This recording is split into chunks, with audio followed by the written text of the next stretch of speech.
of Mauritania. Well, before you can enter the city, you have to go through 3 police checkpoints, and then mandatory, you have to go to an amusement park. I didn't go. It was closed. So, Nouakchott, the capital of Mauritania, has an interesting history. Mauritania gained independence in 1960. It's a cultural blend of many different ethnicities, many different people, and the borders that the French drew up essentially had nothing to do with the history of the country itself. So when they gained independence, they had to pick a capital.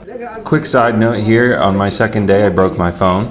So a lot of this video, what you're going to see of Nouakchott is me being led throughout the capital looking at phones.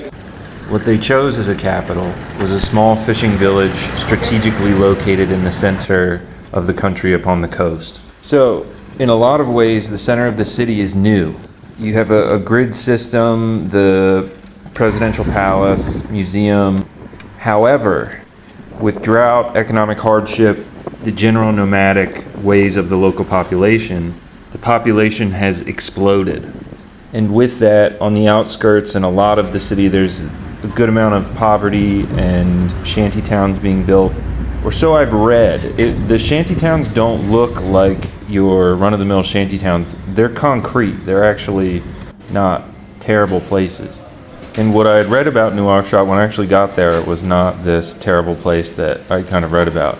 In these videos, it might look a bit rough, but I met a bunch of people. There's cafes, there's restaurants, there's good food. By the 3rd day, I wasn't really afraid to walk around at night. It was pretty relaxed. There was a library, something I haven't seen since Europe, and even then it was pretty difficult. I read it was difficult to get inside, but I was welcomed in. I was able to find some English books. I sat in there for a while. It was honestly amazing.